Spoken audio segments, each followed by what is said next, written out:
it's like when I first came back and started volunteering, I carried my spotting scope up to the lookout very carefully, and then I realized wilderness in fire season doesn't have those crystal clear days anymore. Back when Smokey Bear ran the fire shop, you know, they just swatted everything, wilderness including. And in some cases, I do believe that they've got maybe some places they should have been a little quicker to put them out. But in wilderness, fire is natural. You could almost say it's almost in violation of the Wilderness Act to come in and put it out, you know. But also, wilderness is finite, and you can burn it all. That's where I think, like, people say, yeah, in 1910 we burned 2.5 million acres in one day. Yeah, but in 1910 everything was wilderness. Maybe not by law, but in reality, you burn 2.5 million acres now, and that's all of the Frank and all of the Selway Bitterroot gone. And you can do that. Only now it's taken maybe 10 years to burn it all. And so that's, I advocate for, you know, a little more collaboration on where you burn, even in wilderness. But that's lookouts don't do that. You don't call in a fire and go, yeah, there's a fire over there on Storm Ridge, which there is. It's about 1,500 acres. You don't call that in and go, and by the way, I want jumpers on it in 2 hours. Lookouts don't do that. They just tell you where it is, what's going on, and give your fire people all the information you can, and that's about it, you know. So we're the bottom of the totem pole, which is maybe a good place to be. I'm going to jump ahead a little bit then and just ask if you think that the historically or even still the fire lookout has a specific relationship to wilderness and what wilderness has become. That's kind of a big question to start off. Well, I don't know how to answer that. I mean, a fire lookout has a huge place in the scheme of things, whether it's wilderness or not. It's just whether you're managing it, what your values of your management are. In or out, if it's outside the wilderness and you're managing it to grow trees, well, you need a lookout to know what's happening in those trees. And there's the technologies that they have, and there are a lot of them, but nothing replaces the guy that's here 24/7 watching. I don't know how many times not very many, but often enough for a volunteer that patrol plane has flown by and ask, you know, you got anything going on? And you'll go, nope, I had a couple lightning strikes down somewhere. And he'll fly by and say didn't see anything, and he'll put off, and about the time he goes over Blodgett Pass, you turn around, and that fire is smoking up. And he's gone. You're still here. You call it in, something or nothing may or may not happen, but he's gone. He won't be back till tomorrow, maybe. And if he didn't see anything today, they might not send him out tomorrow. So that's where the value is. The other places, in this case, we don't have it right now, but we did have, 2 days ago, we had a crew down wrapping the Cold Creek Bridge. That's about, you went through Savage Pass, you went about 5-6 miles, and the road took off to your left, went downhill, and it said it's closed. There's a real nice pack bridge down across Cold Kill Creek, and they've got it all wrapped. Well, we're watching that storm fire, and it's going down Dan Ridge and working its way around the base of it. Finally, to the point where I called a guy down there, and they had a lookout station, but he couldn't see it. And I said, if you don't have eyes on it, my advice to you is leave. And they did, just because I could see enough of it to know I didn't like where it was, but I couldn't see what he should have seen from where he was parked, you know, and looking. It's just grown up so much he couldn't.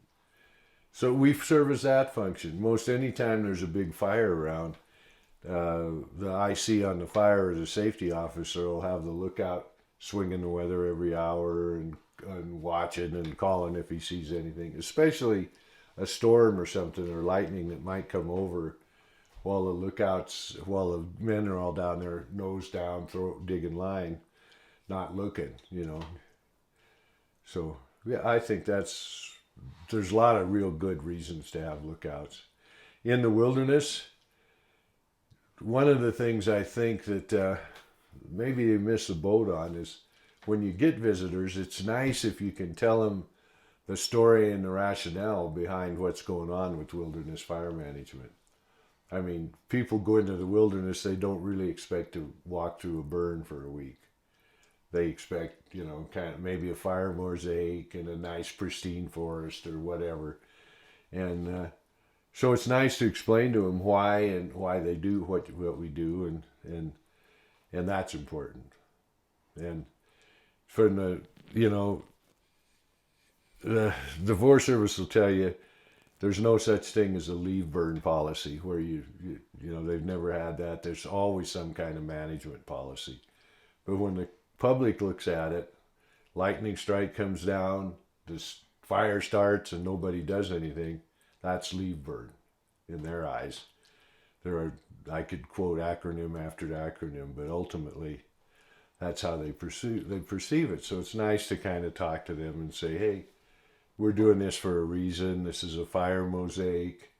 This fire down here that's over at Porphyry Lake, so much smoke you may not have noticed it, but you can see it down here in the rocks at night.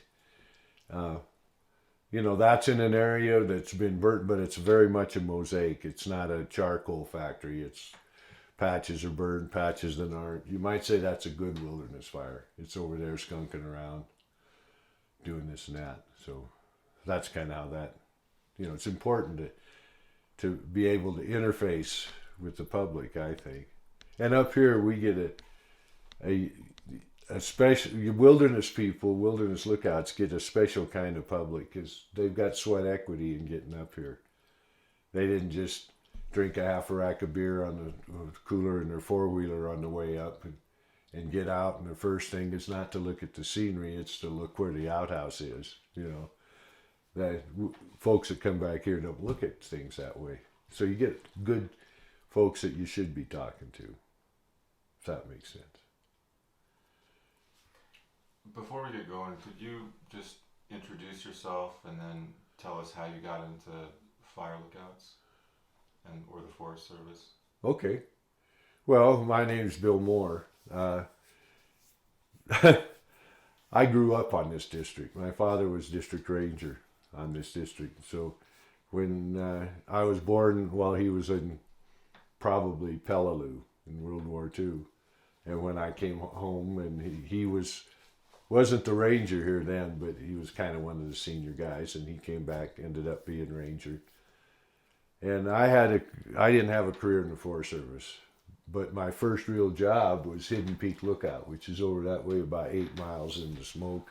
It's no longer staffed. When I retired, I kept coming back over here and goofing around and going to this old country. And by that time, I had joined the Salmon Mountain Volunteers, which is over on the Magruder Corridor. It's about 8 miles west of Hell's Half, over there on the next mountain over. And so I just loved doing that, had a lot of fun, and I knew this lookout was sitting here unstaffed. They didn't have a paid lookout on it, hadn't for years and years. They maintained it a wee bit because it is a repeater. It's got that repeater in the basement, so they need the building. And if they got a lot of fire back here, sometimes someone from the office would come up and stay maybe a week. They had all of the stove was gone, a lot of stuff was gone, but they had a little grill. They do that. So I approached them and told them I'd like to staff it with volunteers, and they thought about it. They had a new FMO coming in. It'd be the fire management officer for the district. And they said, let's wait till he gets here and you can talk to him about it. So we did. He said, yeah, let's try it. That was in 2012. We've been doing it ever since. And so now, my own personal unbiased opinion is this is the best lookout in the Clearwater Forest as far as maintenance. We got a parge base, everything's taken care of. The floor we're going to replace. We just keep it. I mean, we live in it, so it looks like this. It's a small place, but the volunteers just love it. We We developed a staff. We have about 15 people that come and go. That was kind of my idea. I like the idea that make it so that anybody can do it. You require a 2-week stay or a 1-month stay, then you start, you know, young people can't dump the kids on grandma that long or whatever, or their vacation is elsewhere. I'd like people to share the experience. So our average stay is about 5 days. When I put the schedule out, I say sign up for one tour and don't take more than a week. And I use a doodle poll, and everybody starts trying to fill it, and so that's kind of how we do it. So those people now, probably if you wanted to be a Diablo volunteer, at a guess, it's probably a 4 to 5 year wait, because we have a standby list, and I just go down through that by seniority. When you went on the list, you just work your way up that way. We have some things that all the volunteers can do, like when we have a work detail, anybody can come on that, whether they're an active or standby, and they can go to the training if they want. But it doesn't gain them points over the guy maybe that lives in Colorado and can't come just to do that, They all just go up. So that's how we do it, and it's worked pretty successful. Successful enough now that Rocky Point Lookout over here, she's got some illness in the family and couldn't come this season. And so they came to us, and we've got our Diablo volunteers staffing Rocky Point under the same system, kind of holding the job for Esther for next year. She's a paid lookout. We're the only one in this area that is not, that's all volunteer. So that's my roots. I married the outfitter's daughter down at the outfitting camp next to Elk Summit, and guided hunters around here and hunted, and just grew up over here. So. Do you have any particularly memorable experiences at Diablo Peak? I don't know what you mean by memorable. It just any encounters with animals, people that stick out in your mind over the years? I'll tell you a Hidden Peak story if you don't mind. It's not Diablo. It looks just like this lookout. It's over here 8 miles, and when I first went up there, so I would have been almost 19, and I remember my job interview. I came over and talked to the ranger, me and a good friend, and said, "You guys looking for work, aren't you?" And I said, "Yep." He said, "What lookout do you want?" That was the job interview. It's a lot different now, trust me. But anyway, we went up on lookout. It was brand new. It had just been finished, completed. It's 1962. Looked just like this one. This was built in 65. But it had just been completed, so I was the first lookout. In fact, my first summer, I cut the trim around the ceiling. That was the only thing that wasn't done yet. And burned the old lookout because it was sitting there. So anyhow, they talked about this thing they'd seen up there. They called it the Hidden Peak Spook. And they were telling me, you got to watch out. There's something going on over. And there's a little ridge over across Hidden Peak called Frog Ridge. And it's about like looking at this one that's just about in the smoke down here away. And they said, man, there's people over on that ridge at night, lights going, moving up the ridge, and you can't, they yell and scream, and I'm going, yeah, right, because I figured me being 18, I'd already forgot everything I'd ever need to know, kind of thing. So, first summer, absolutely nothing. I was up there all summer. In those days, you stayed on the lookout all summer, these backcountry lookouts. You didn't have days off. You just kind of were always there. And so, nothing. So the next summer I went back. All through the summer, nothing. So in the fall, I'm standing out, which would have been right out on that corner on the catwalk, brushing my teeth, looking around. And here's these lights going up this ridge, going up toward Frog Peak. I thought, holy cow, what is that? About bit my toothbrush and tube. Ran inside, grabbed my pistol and my binoculars, and ran back out. And I'm looking at it, and these lights are just going up the ridge, just flickering and going. And I shot my pistol a couple of times and hollered, nothing. They just kept going up this ridge. So after a while, you figure this is just something that you got to figure out. So I watched it, and I'm looking. Late in the fall, it had rained that morning, and the rocks were wet over there, and the moon was in such a position that when it went across the sky, it would reflect perfectly right back up to the lookout, and as it went through the sky, the lights would go up the ridge. And that, after all of that, so when I came out that fall, there was an old-time packer working out Elk Summit, and typical old mountain packer, just monosyllabic, 3 words a day would have been Gettysburg Address for him. And I got out and I said, man, I saw it.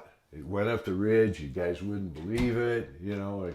I didn't tell him I knew what it was, but and this old packer spent all that night sitting there telling stories about weird things that had happened in his family and all of that. And normally the next day he'd go to Hidden Peak and he'd stay overnight. And I'd leave 2 or 3 of the shutters open because it was 15 miles back there. But not that year. He went all the way up, loaded everything up, and came back. He was not going to spend the night in that lookout. To the best of my knowledge, I saw somewhere in some old logbooks of it that other people had seen it, but I don't know that anybody ever really figured out what it was. So there's a story. When you're out there by yourself, it's kind of interesting until you figure it out. So I'm thinking about Diablo Peak Fire Lookout here and how it's an all volunteer operation, and there are very few paid lookouts that remain in the state of Idaho. Oh no, it's just backwards. Really? Most of them are paid. Really? There's a lot of rental lookouts where they fix them up and rent them, but there's like in the central zone here in Powell, there's 4 lookouts, 3 of them are paid. And quite frankly, we've looked at a couple other lookouts that want to maybe think of making them volunteers. And if they're staffed with a paid lookout, I'm not interested in doing it. Because that should be the Forest Service's job. What's more Forest Service job than staffing a lookout or running a trail crew? That's what they're supposed to be doing. I tease them a lot about that, but I tell them you can't clean an open top with a laptop. In other words, you should be out in the field. That's what you're supposed to be, and it's not the people, it's the organization and how it's grown and evolved. So yes, I'd say on this forest, I think there's us and there's 2 other lookouts that are volunteered part-time sometimes, not staffed like we do. Over on the Bitterroot next door, Hell's Half and all that, there's 1, and that's Salmon Mountain, and it's done very similar to this. And and there's probably 10 lookouts on the Bitterroot, something like that. I think over here there's 15, something like that. So yeah, no, the volunteers are unusual to a degree, and it's a little bit of a, I don't know how to put this, but you have you have a lookout like, I can't show you any of them because you can't see them through the smoke, but like say Beaver Ridge, I think Tana's been up there 21 years. The gal that's normally on Rocky is 19. Bear Mountain, the one I was trying to call the lead lookout, is 34 years in lookout. I mean, they don't even need an alidade. They know their country so well. They're just good, solid lookouts. When you got a volunteer lookout, you got 15 different people coming through. So to get 1 season's experience is probably taking a volunteer lookout 20 years, to become that. So everybody does the same mistakes. Even the Bear Mountain and the others are like, they'll forget and try and talk with dead batteries in the radio or something like that. But they do that maybe once a season. And if our people do it once a season, that's 15 times. And so it's a whole different, it's like dispatch. It's like having 15 new hires, you might say, up here. So we work really hard to train them on how to use this stuff. We do most of that ourselves. We have all kinds of paperwork for changing over and stuff so that because we're not here all summer, that we know what's going on with not out having to ask everybody, get on the radio and does anybody see that big fire? Well, chances are if it's big, yes, and all that kind of stuff, because so that we leave good notes and that kind of thing. So that's pretty much how it works. Am I getting off track? I tend to, you ask No, a question and I end up clear over No, yeah, don't worry about that. somewhere else. That's great. And thinking about that, do you think that like, with the kind of increasing obsolescence of the fire tower and the move towards new technologies to identify and spot fires, do you think that there's anything that is lost in the transition away from the human staffed fire lookout? I'm hoping they're not transitioning away. They have things like there's a thing called Dragon Plot where your dispatcher can sit down and look at a camera and run the alidade and he's actually looking down through the camera at something and then he can plot the fire. It's accurate, I think, within about 5%. But of course, to do that, you have to have a lookout with computer interface on it because it's doing all kinds of algorithms to plot angle and whether you can see the base and where it's at. And so, but I don't think it's ever going to replace the man on the mountain. What hurt the lookouts probably initially more than anything is aviation.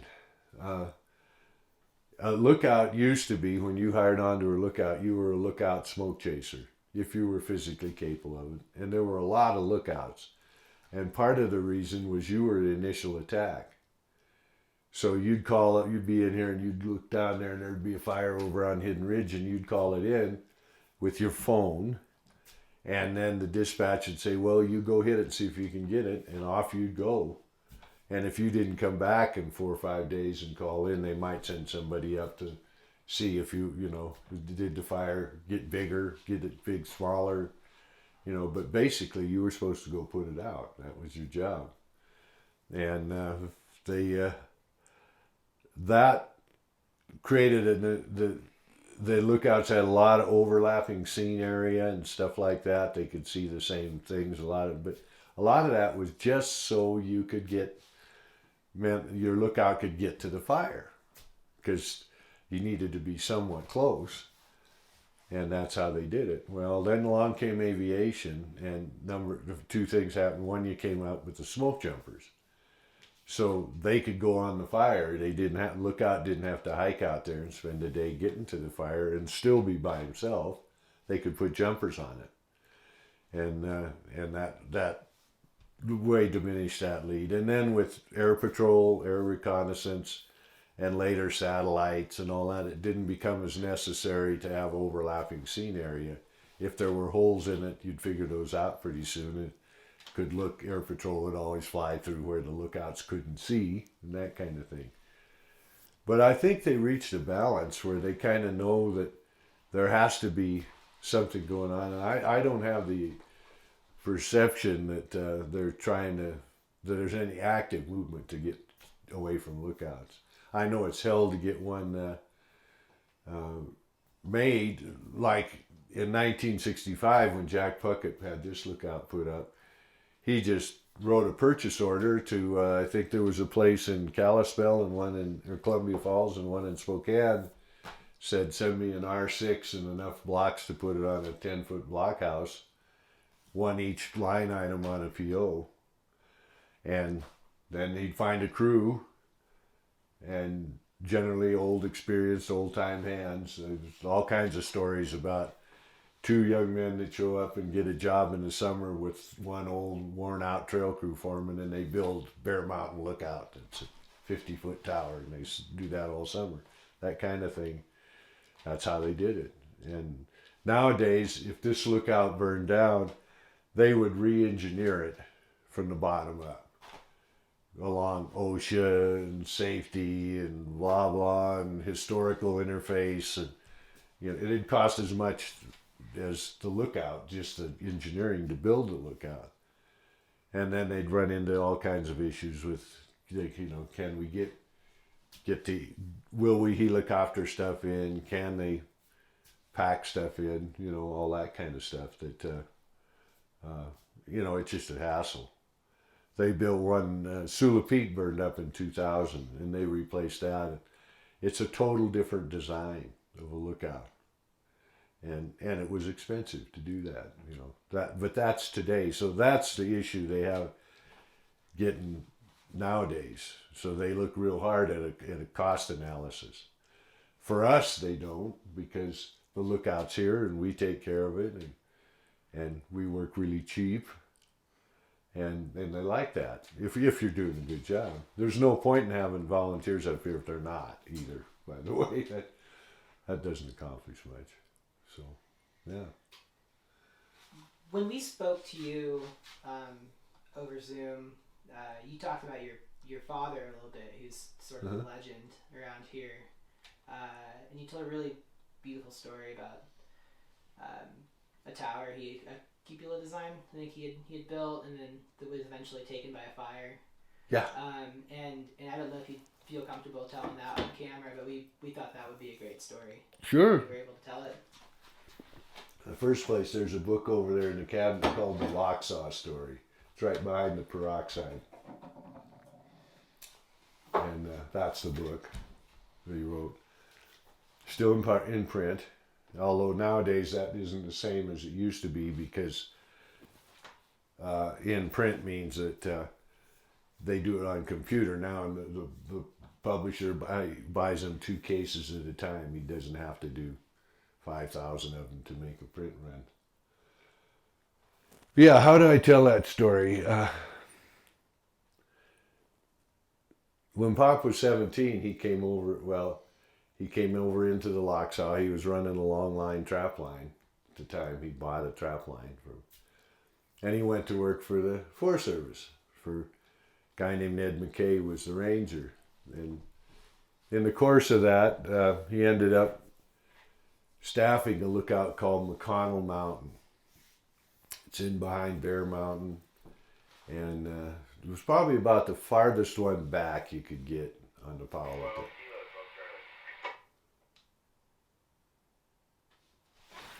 Excuse me. No, we're good. Drop it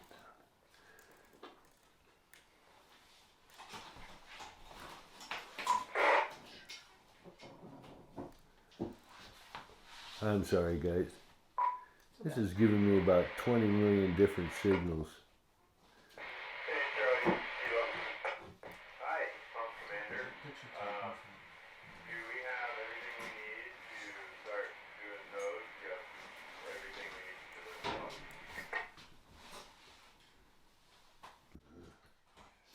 We'll try that. I'm going to cut it down to... They're supposed to read the weather here any minute and do lookout check-in, and just wanted to make sure I wasn't off in La La Land somewhere. Gotcha. Where I couldn't hear it. Maybe that's a good chance to just start that one over, and maybe if before you tell the story, if you wouldn't mind introducing your father and saying a little bit about who he was and what he did on the district. Sure. His name's Bud Moore, William Robert. He was born over in the section foreman's house in Victor, Montana. Lived his youth up in Lolo Creek. Went to the Woodman School, which was a one-room school. Was very proud of the fact that when he started school, he showed up and he told the teacher that he knew how to write.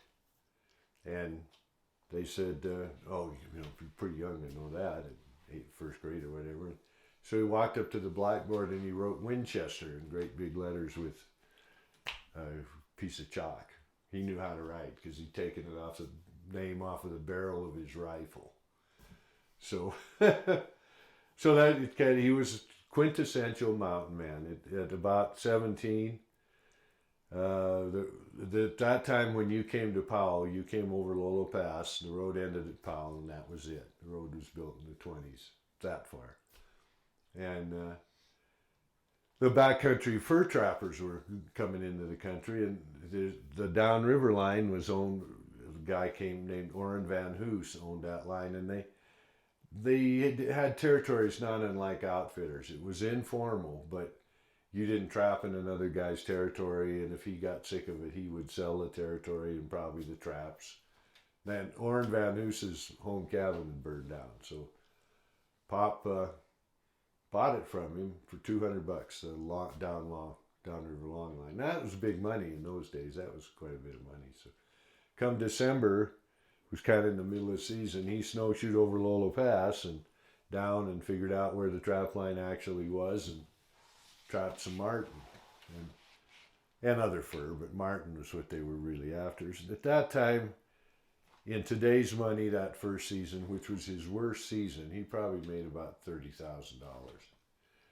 But in a good season, and he trapped for 4 or 5 years, he would 50,000. That was pretty good for, 2-3 months work, say 3 months work. But if you went over there and something went wrong, you didn't come out. I mean, you didn't reach over on your in-reach and text home, and that was just it. You just, that's the end of story.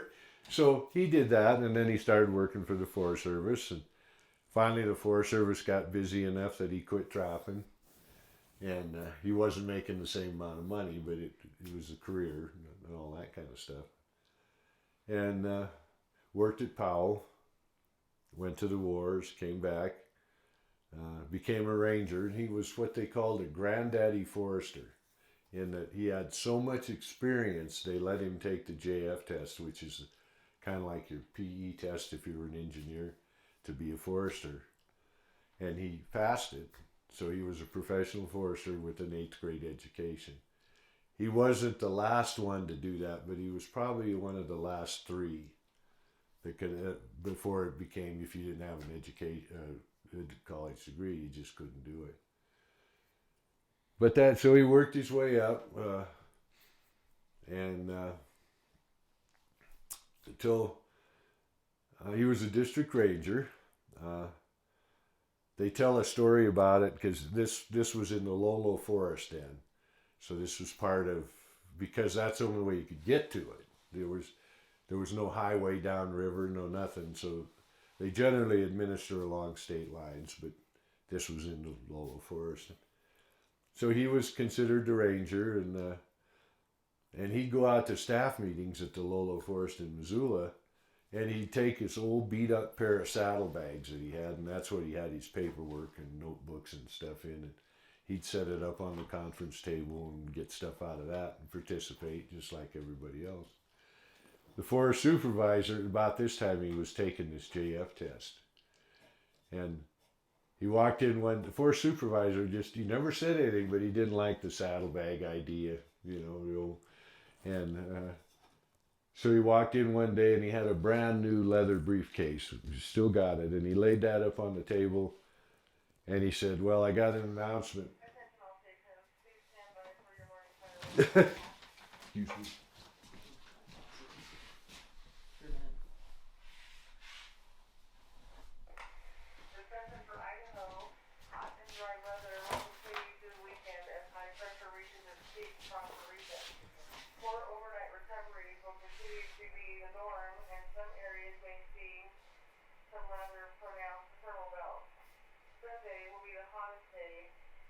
But could also prove to be a critical fire weather day across the region due to high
So anyway, what I was going to say is he was in this meeting, and the forest supervisor walked in with this new briefcase, and he tossed it out there on the table, kind of generally down in Pop's direction. And he said, "Well, you passed your JF test, and I never want to see those saddlebags in this room again." And that was the but he gave him a briefcase. That was just kind of how it went. So anyhow, he did that, and then kind of his career, he was an excellent ranger, far thinking. He had the ability, an old timer in the office kind of taught him how he could plow through paperwork just like nobody I ever knew or anybody ever knew, because he liked to spend his time in the field. He did not believe you could manage a forest from a desk. And that was just his nature. So, but about that time, 1949 rolled around, and they had the big Man Gulch fire tragedy where they lost 13 jumpers in Man Gulch. It was their biggest, their first fatality in the jumper program, and one of their biggest losses of life.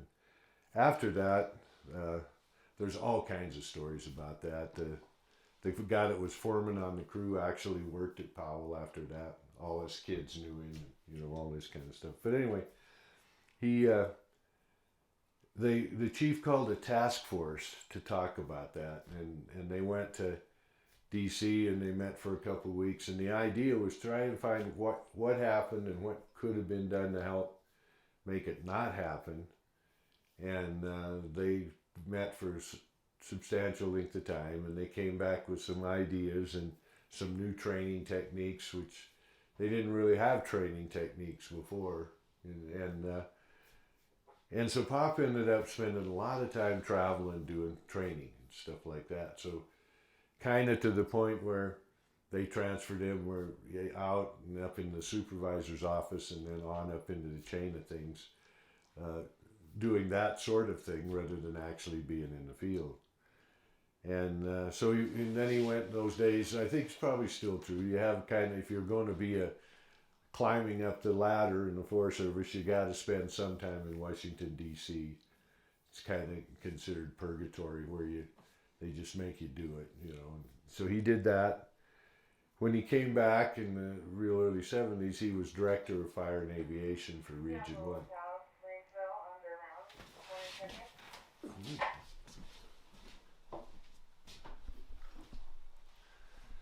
This is Diablo. All's well here. Thanks for the check-in.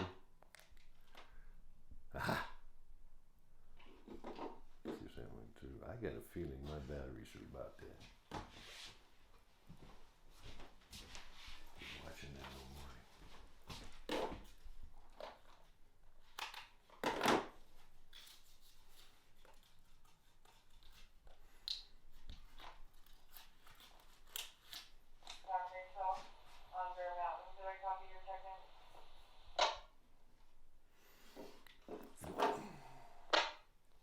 Grainsville, this is Diablo. I had to do a clamshell swap. I copy your check-in. Thank you.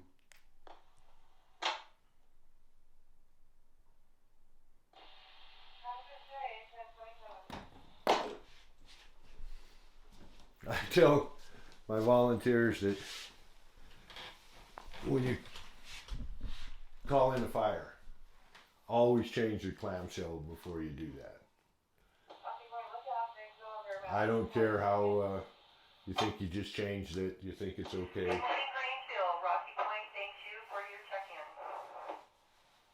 Because especially to a volunteer lookout, that's going to be an exciting time, because you don't do that very often.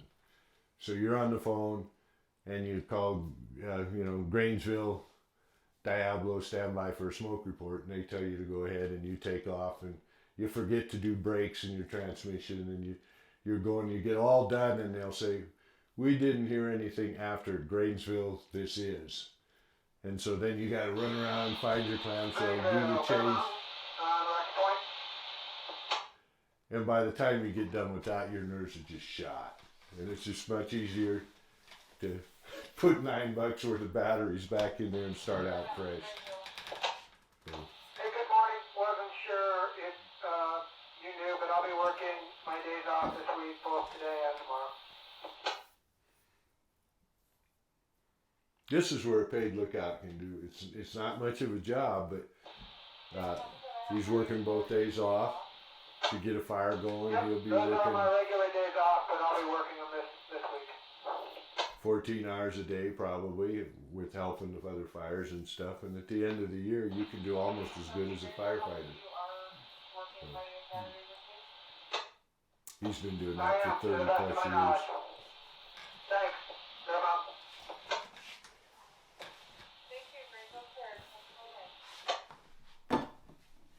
So along about that time, he came back from the Washington D.C. and took over as director of fire and aviation for Region 1. In other words, kind of the top guy in Region 1 for fire. And he'd been thinking long. Greenville dispatch engine 671 on Rocky. 671 is Powell's engine, and they're using the Rocky Point repeater.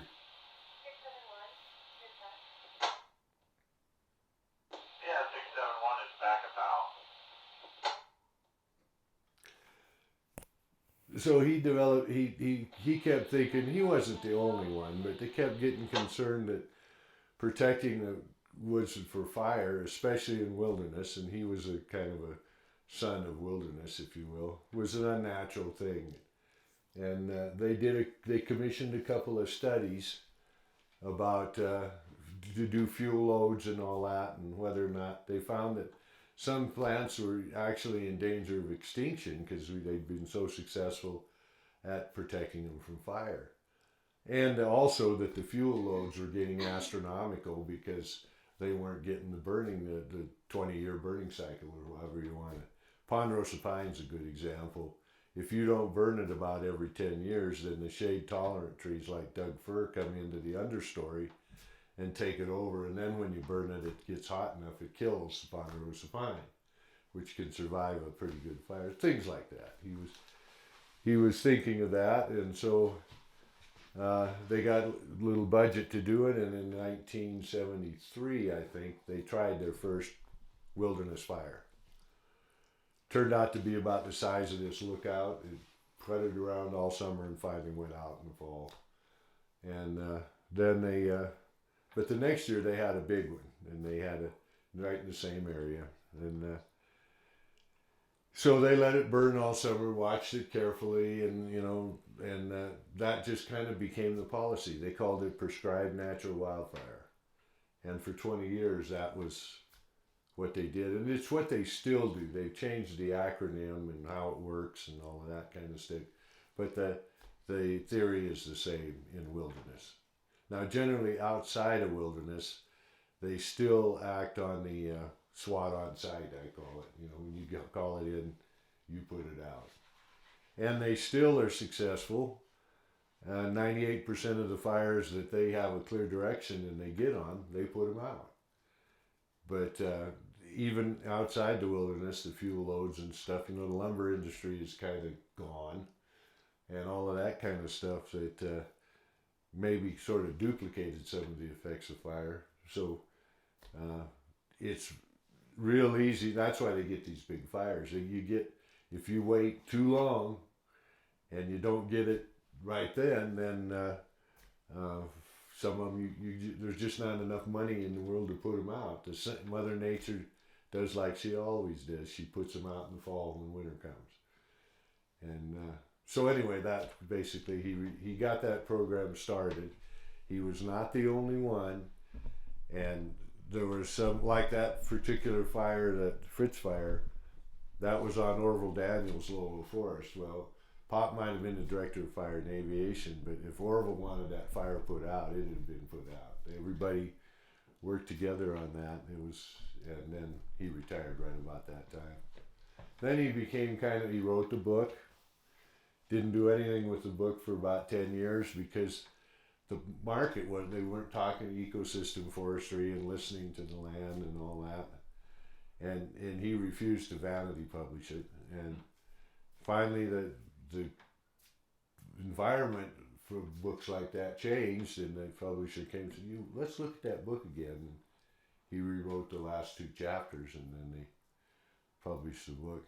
when he passed away, we knew that we had a funeral, of course, and a regular. And my sister and I knew better than to let people stand up in the funeral and tell stories. You know how you get up and say, "Yeah, I remember when." Well, we knew better than that, or we'd still be there.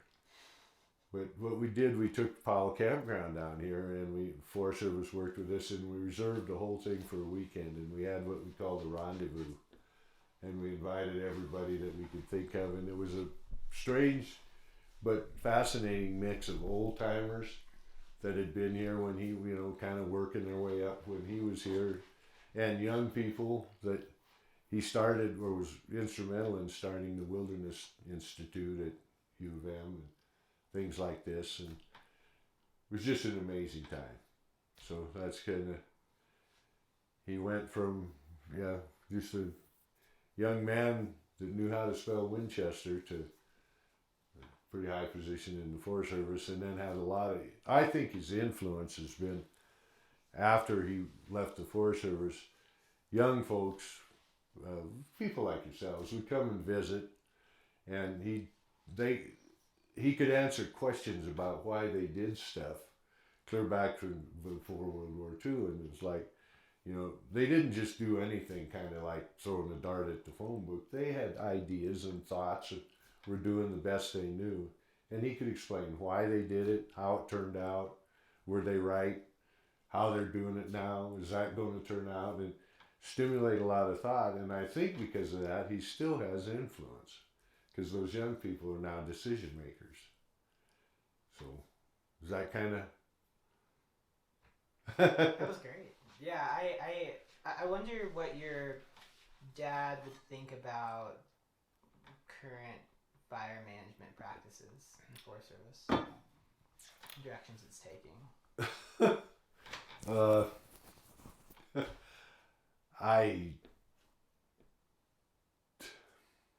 Well,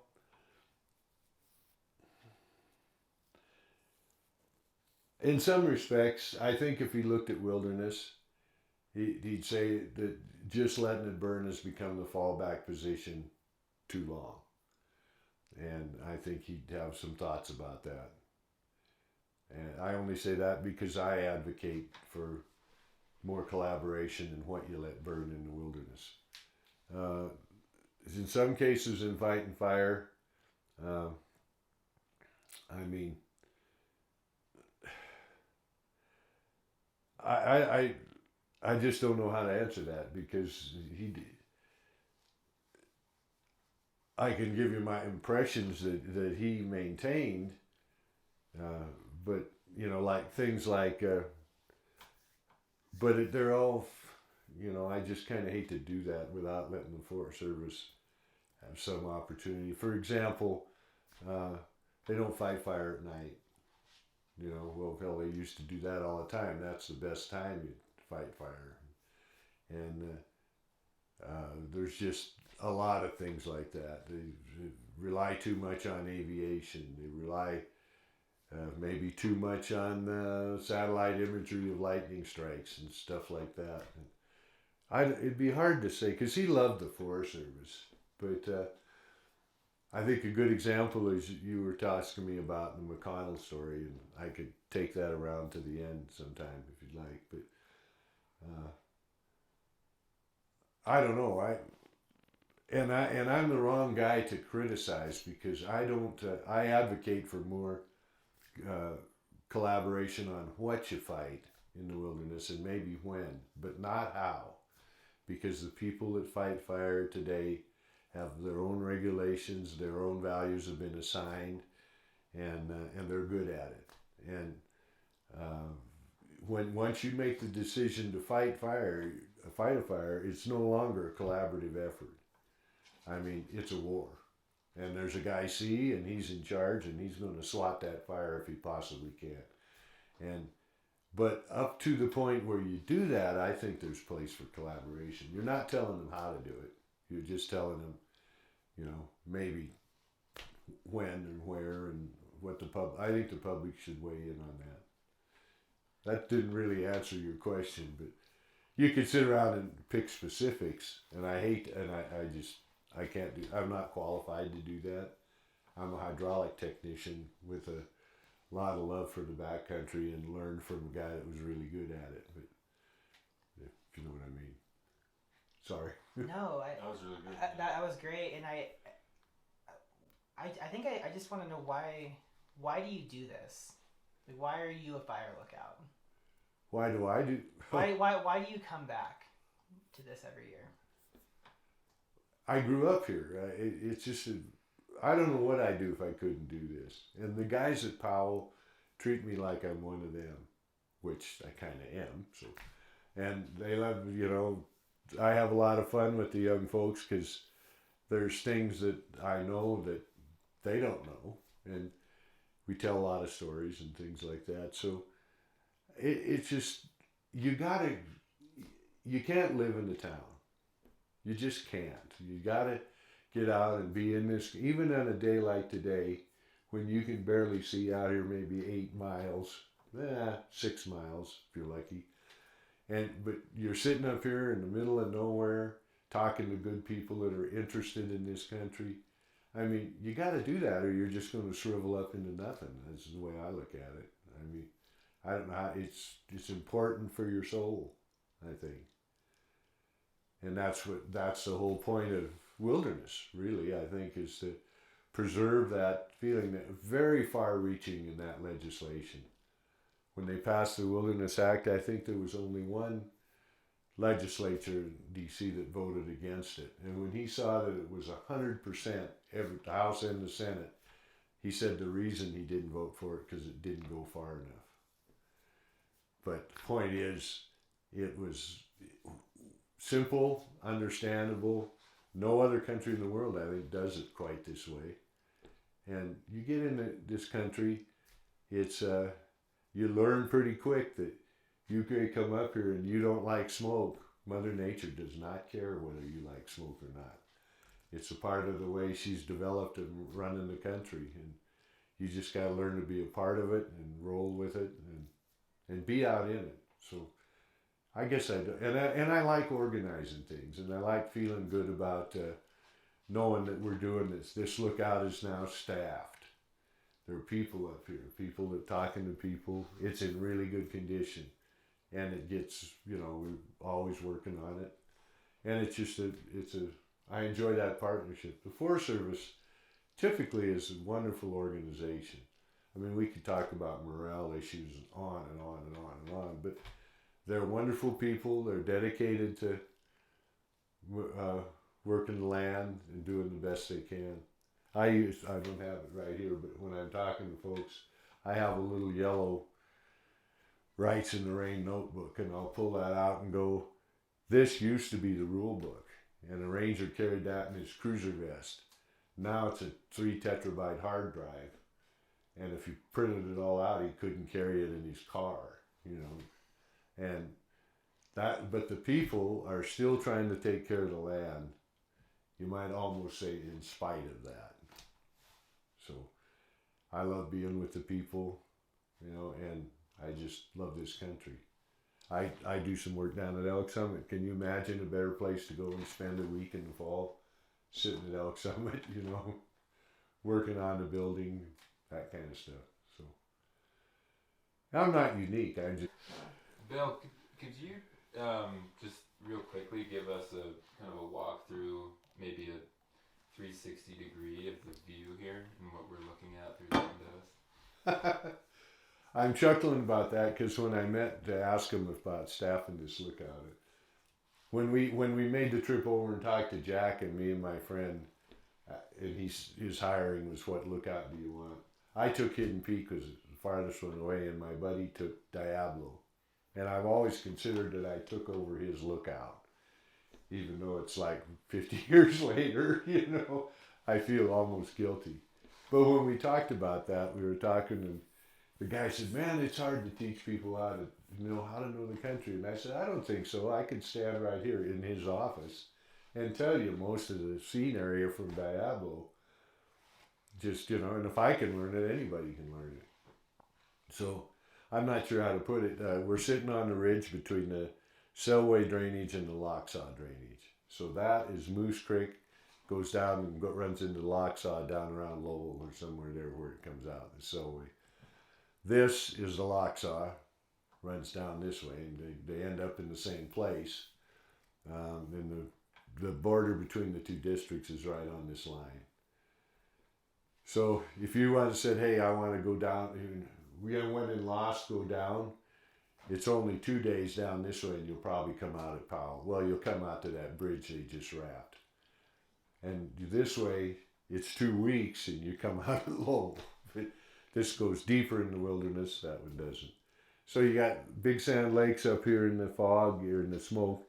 You can just see the tail end of it. It's about a mile long, has a sandbar on one end. Wonderful fishing, great day hike, or go in and spend the night and come back out. It's 8 miles. You come up over the ridge top here. That's Jeanette Mountain. You go down into East Moose Creek. It's Little Dead Elk Point right there. There's a little low one called Footstool. Go down this way, that's the Goat Lakes. Behind them is Wahoo Point, Battle Creek Ridge, and some of that. This is all in what used to be the Nez Perce National Forest on that side. It's now the Clearwater Nez. They've merged them. You go on down here, you go around this corner where that smoke's pretty heavy down there. That's Elbow Bend. Between Elbow Bend and up to this corner is a huge natural cedar grove that was written up in the National Geographic in 1935. If you can believe that. But oh, see, then that ridge that's coming down like that, that's the end of Maple Ridge. That's Bell Point. Maple Ridge goes up along here. It's generally the Skyline Ridge, but not always. Works its way up. There's a little mountain range here called the Graves Peak Range. Right out there is Graves Peak. The ridges spur off and they go down on Saturday Ridge and they work their way down along the edge of the Locksaw, between the Locksaw and the Selway. Bear Mountain Lookout's down there. Your camp at Wendover White House is down under off that ridge. Anyway, that's Graves Peak. Off on here, the low, it's real hard to see now. The big ridge and the smoke goes down. Ridges come kind of meet like that. That's Savage Pass. That's where you drove into this country. You go down this way, that's that road that was blocked off, Cold Creek Road. That's looking right at the mouth of Storm Creek. You go on up here, that big ridge that goes this way is Hidden Ridge. Hidden Peak Lookout's up there. I'm quite sure we can't see it today. It's named Hidden Peak for a reason. Big sand, and now you're back up to the ridge top, pretty much, generally. There's a lot more in there, but that sums up a lot of it. This is what in the book Pop calls Lapland. In the old days, there's a chapter called Lapland and the Fur Poachers, and that was this side. This was all prime big timber, a lot of big spruce in here, just full of marten.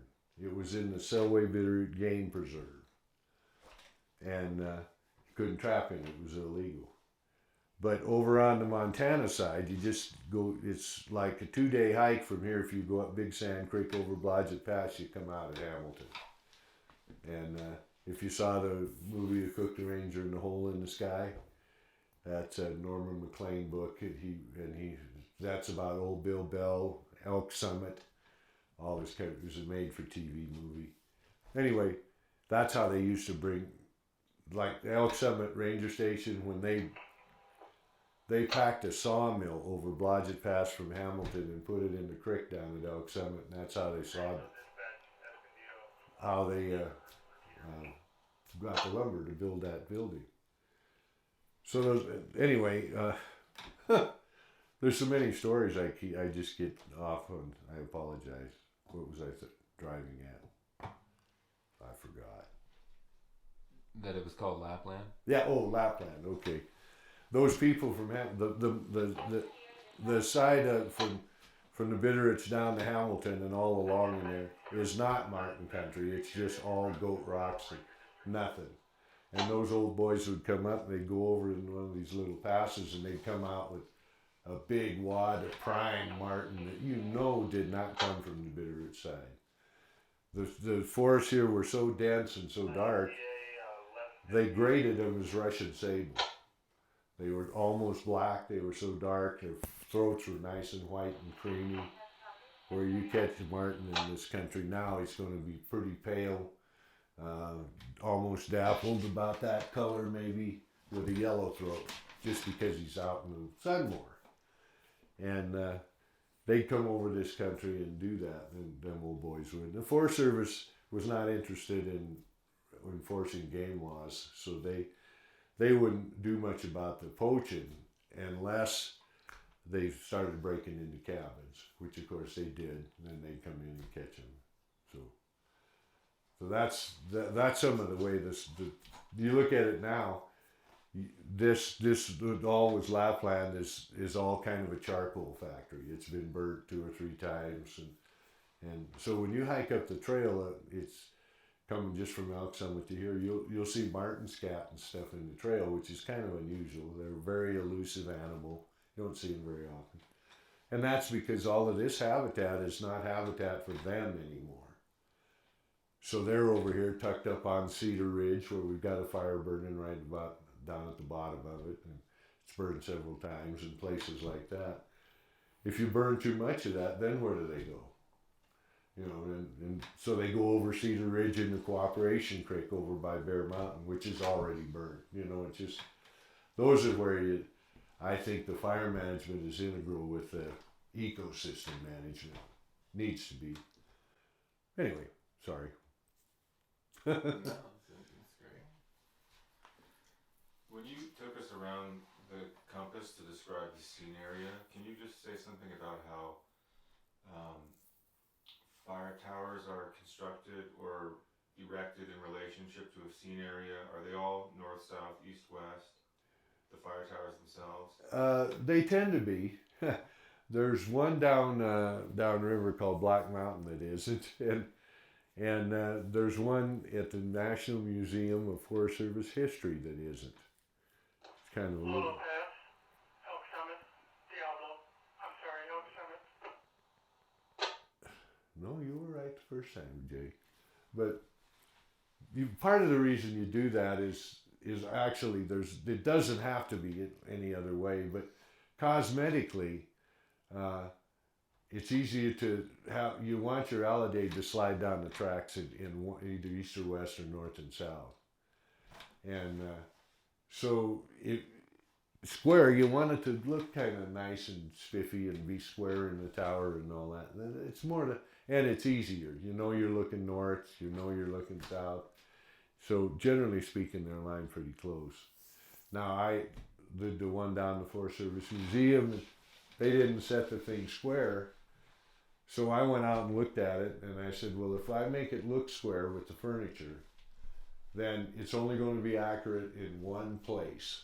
And as soon as you move it, it's going to start going.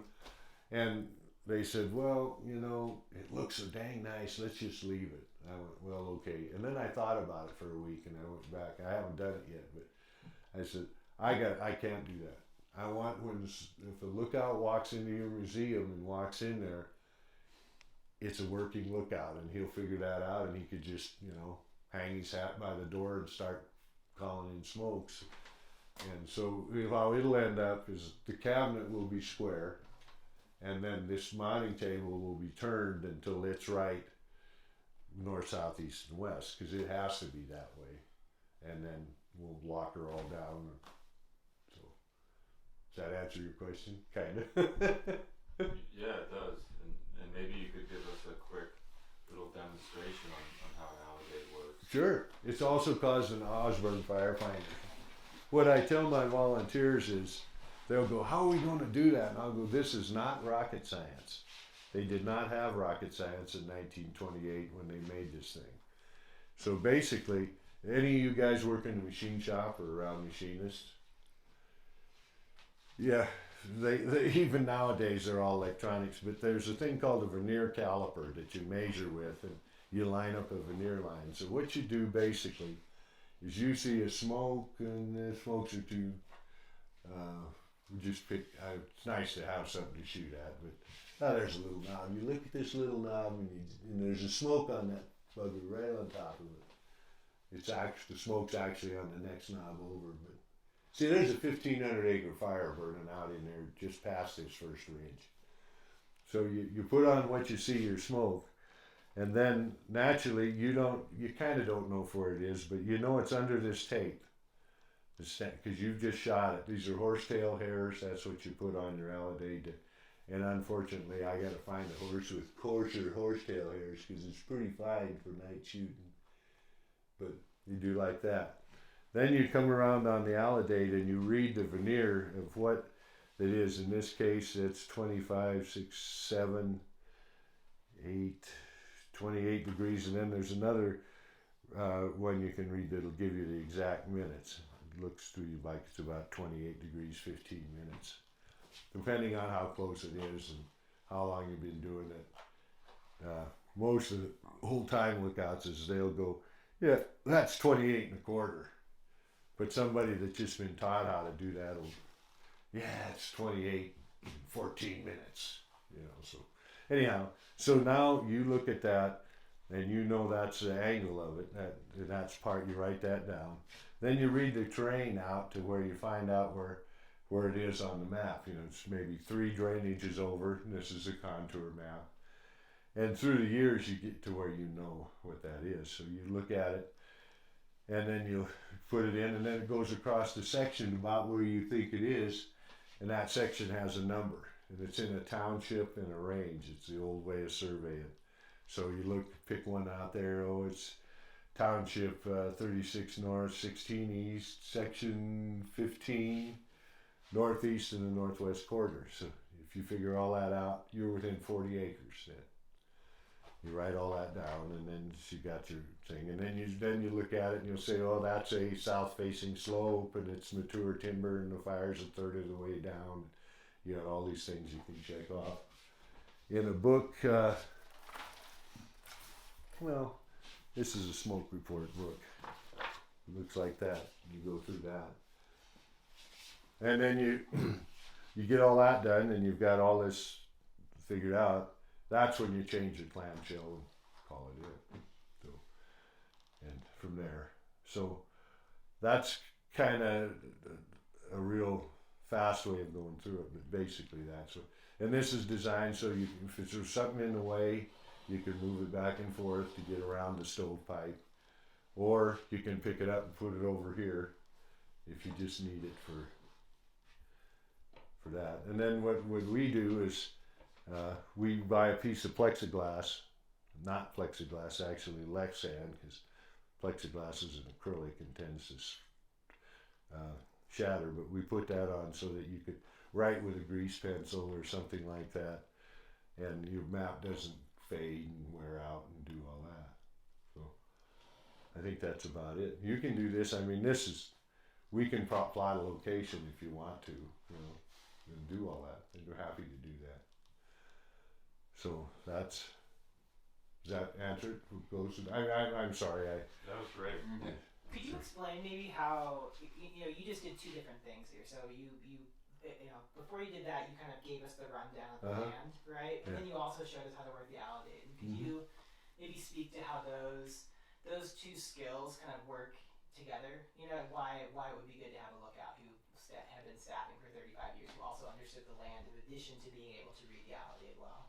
Well, because if you've been here for a long time, then chances are you've taken a day hike, and you see what's this side of the ridge, but maybe you don't know that this little ridge right up here has a beautiful little half section elk wallow on the other side of it, unless you've been in the country.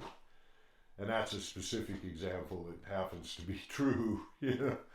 That's where you get the people that fall in love with the country, and that is a huge advantage. Now some of the lookouts like Rocky Point over here has a lot of complex country, and right now it's all staffed by our volunteers, and they're learning fast because they're not familiar with that chunk of country. We do have something that helps us, and most lookouts have these. They've made them in one way or another. We have a scene area book, and what this does, you can take. Oh, I keep forgetting. I'm not very. What the hell is that? It's mumble. I hope you don't mind me mumbling into your mic here.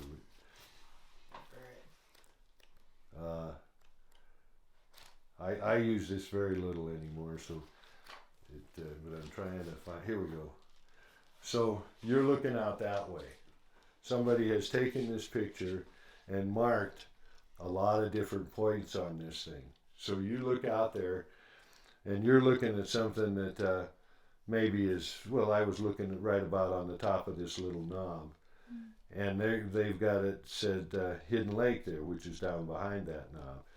And so you look at that point, and they've put it in here in the map as to where it's at. So you've looked out there, and you come up with something, and say it's on Dan Ridge, and it's pointing down there, and you have something close to it, and you say, oh, it's on 36 azimuth is this, but when you get right down, get ready to call it in, it's 36 north, 16 east, sections 5 and 16. And if you've plotted this out at 37 north, 12 east, then you know you're at least 30 miles off, and you better stop and look at this book a little closer and figure it out. You know, the one on Salmon Mountain has little lightning strikes come down, and the point of the lightning strike, we've calculated that. So anywhere, each one's a little different. This was done by one of our volunteers. So this helps you learn. Now, in the case of somebody like me, it's not quite as, because we know the country. And the guy that made this book probably doesn't use it hardly anymore, but you send a new person up and it's like, oh yeah. The other thing that's nice about having fewer lookouts is there's a certain tendency of, you want to have that first discovery, so you get a t-shirt and all that. It used to be that there were so many lookouts around that that was a competition, and the rangers encouraged that. You know, some other lookout called in a smoke that he thought you should have called in, he'd call up and ask you why. You know, how come Beaver Ridge called in that smoke and it's right there, you know? And sometimes it's just luck of the draw, but sometimes it's not. And but nowadays, generally speaking, no other Beaver Ridge can see in here pretty good, and Rocky can see a little through Savage Pass. Bear Mountain's behind Graves Peak, he can't see over here at all. So you got a little time. You don't have to rush this because there's nobody over there waiting to catch you and get there first. So do it right. Take your time. It better be accurate than fast. And so that's kind of how that works. So, now, if you talked about wanting to meet the Mokes from Hell's Half.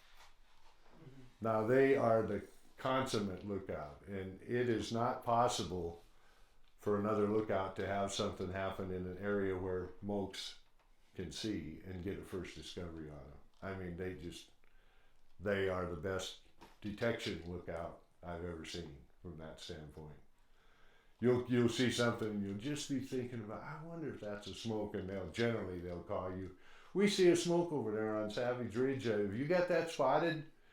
You know, and they don't try and scoop you very often, but you know they do that. And I've been in storms like that where I'm looking one way, plotting a fire, and they're looking behind me, and they go, "Do you see that fire?" And you turn around and you go, "Oh crap, Rhett, go ahead and call that one in. I'm working on one over here on Tamarack." You know, so you do that a lot now, that kind of thing.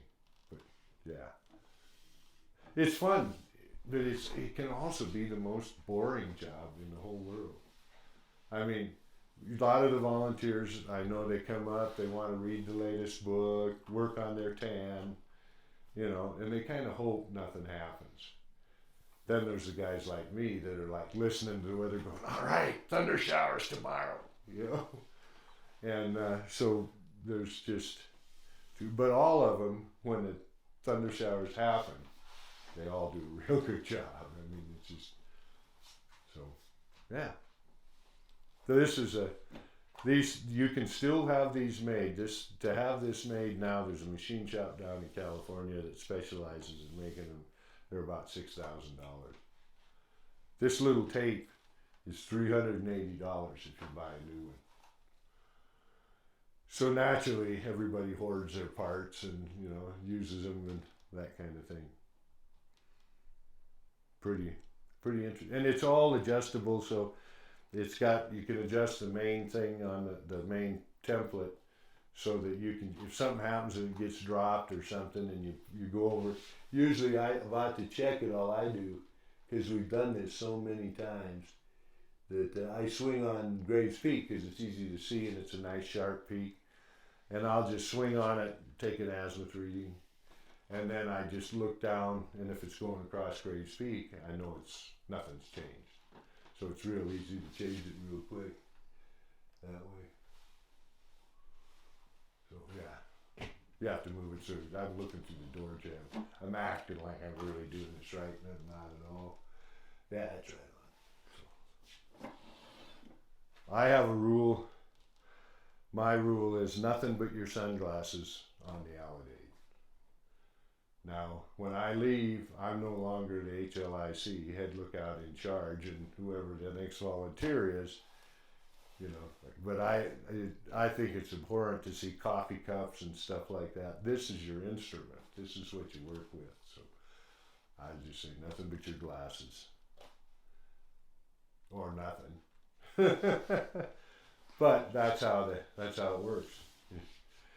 It's about the only thing you can do to goof it up is stick your finger through the horsehair, and then almost everybody's got an envelope of horsetail hairs to replace it with. And then you'll get on some lookouts, and this will be a paper clip or something like that. But it's generally not that hard to find a horse that you can, or you can just reach out.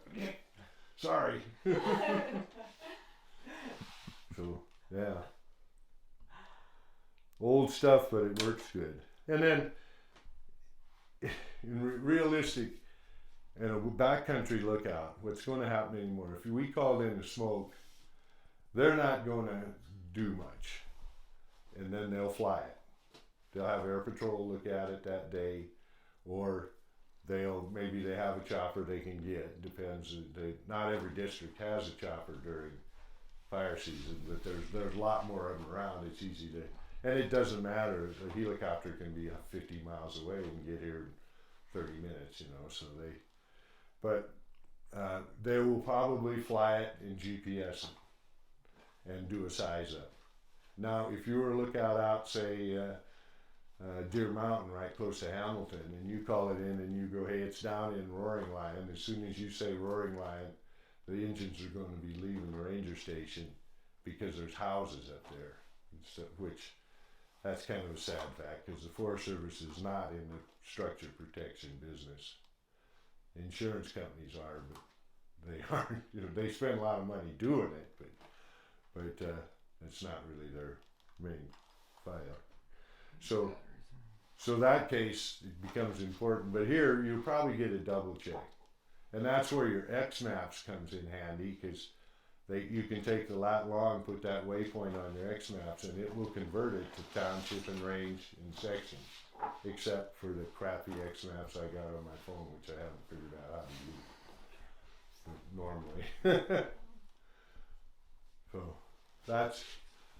So if you make a map layer and it's electronic, be sure to cross from one to the other. The lookouts will love it. Bill, I think we're running out of battery right now. Oh, okay. You just have to do a fresh one. Yeah. Go ahead, or there's a charger in McConnell Mountain. I'd like to finish that story. Let's tell us. That'd be great. That would be great to get that on camera, yeah. So he went out to this McConnell Mountain lookout, and at that time, I don't have a picture of it in my phone, but the Alidade was just a map board on a stump out on a rock pile. So you couldn't be out there in a lightning storm. I mean, you just couldn't. Right out in the middle of nowhere. And so the other lookouts would get first discoveries on him all the time. And in those days, that was kind of important that didn't happen to you, And so he built a little thing, they called it a cupola, but it was probably about 6 feet square, maybe smaller, out of logs. And he put it out on this rock pile so that he could go out there and not be in the weather and the rain and the blowing and the lightning and all of that. So the ranger came up. The ranger's name was Ed McKay, and he came up. Pop was there, and Pop said he saw him riding up. You could see his hat coming, as you're gradually topping out over the ridge. You could see the hat, and then pretty soon the guy, and then the horse, kind of. So he went down to put the coffee on. In those days, when the ranger came, you'd have a peach pie or something you made out of canned for pie for the ranger, and you'd have a coffee on. It's kind of traditional. But Ed didn't even stop. He just rode right out onto that, looking at that. And so Pop thought, oh boy, didn't know for sure what. Went and talked to Ed, and Ed said, told him why I did it. And he said, that's a damn good idea, bud. He said, let's write down some measurement, and I'll send up some windows and lightning protection. So he ended up having this little place he could go. And that stayed there till, what was it? I think it was 2013. Meanwhile, Pop, was the lookout for about 5 seasons, 4 or 5, and then worked trail crews and worked his way up and went to war and became the ranger, and then went to Washington and all that other stuff. And he came back. The first thing he did when he came back, as part of that story, he went back took a backpacking trip and went up over Fish Lake and McConnell Mountain and all around back, just to get back in the country and kind of, get the feel again. And but anyway, this is all gone on till we get up to about 2013, and a lightning strike comes down on California Point, which is maybe 8 to 10 miles away from McConnell, maybe a little further. And they put jumpers on it, and then decided not to staff it, and it took, I believe, 21 days for, that was called the California Point Fire, to work its way down Wounded Doe Ridge until it finally got to the point where McConnell Mountain was on it. And by then, there was some concern among people that knew the country that they knew that old lookout was up there. And but bottom line was it burned down in the California Point Fire. So the interesting thing about that is I wrote a little article about it, and I called it The Circle of Life and Fire, because here's the guy that built that in 1935 so that he could better manage fires and get them out faster and all of that kind of stuff in the wilderness, because that's what you did at the time. And then he went through his whole career and eventually changed how people looked at it back in the wilderness, and they did leave it burn, and it burned down the very thing that he built so that he could fight fire better in the wilderness. It's kind of like, and so you ask about him in that story, and how would he think about that? And I think that he would think that's just fine. That's just natural, and that's kind of what happened to the thing. Unless he'd have been sitting on a lookout like some of us were and heard all of the screwing around they did when they didn't even know it was there. And then just the lookout is saying, hey, guys, we're going to lose McConnell Mountain. And it was just kind of a, what's the word for it, cluster. And that was too bad. He wouldn't have liked that. But I think he would have been quite happy with the philosophy of what happened. In a nutshell, that's that. They'll probably get me fired when you put that out. No, that's great.